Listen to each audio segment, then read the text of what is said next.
I'm Stefan Holt, and this is News 4 Now for Thursday, November 29th. Welcome. First, we'll talk about the weather. It's going to get cold once again tonight. Lows heading into the 30s. The work week will end with some showers tomorrow afternoon.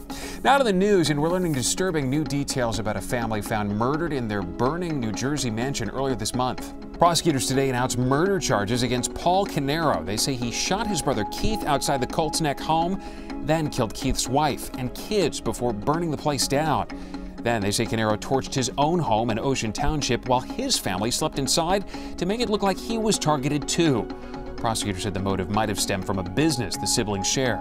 We believe that the defendant's motive was financial in nature, stemming from his and the victim's joint business ventures that they owned and operated out of Asbury Park. President Donald Trump's former lawyer has pleaded guilty again, this time for lying to Congress about a project to build a Trump Tower in Moscow. In the plea, Michael Cohen admitted he lied when he said the deal had been canceled before the Iowa caucuses in 2016.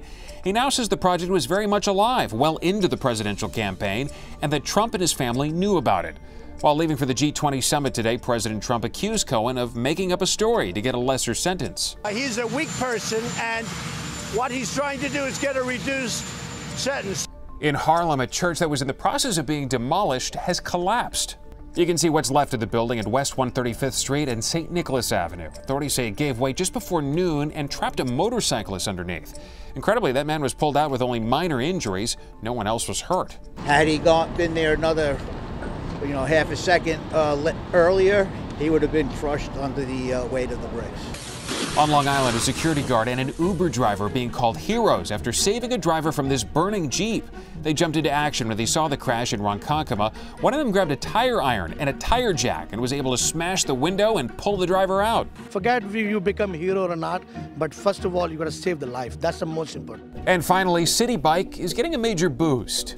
BikeShare's parent company, LYFT, announced a $100 million expansion to the program. It will double the service area and increase the number of bikes available to riders to 40,000 within 5 years. That's all for News 4 Now. Stick around, we have a full report on the incredible face transplant at NYU Langone Medical Center. I'm Stefan Holt. Thanks so much for checking in.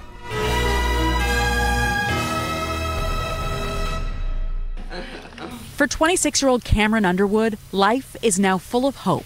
Cameron has a new face, the latest recipient of a face transplant surgery. When you look in the mirror, what do you see and how do you feel? I see me. I see, my whole life in front of me. Cameron's jaw is still tight, which makes it difficult to talk. But now he can talk. Before the surgery, he couldn't.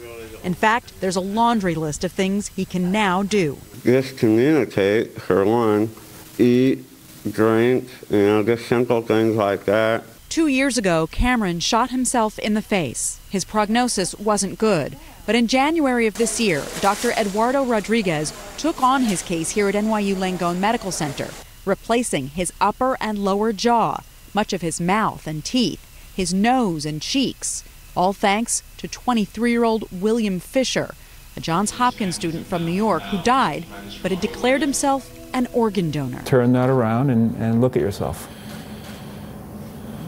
What do you think of that nose? The surgery started on a Friday and ended on a Saturday for a total of 25 hours. And while that may seem like a long time, it's actually pretty short. The last time Dr. Rodriguez did this surgery, it took 36 hours. I think the point of no return is when you remove Cameron's old face, and now this thing has to work. And it did.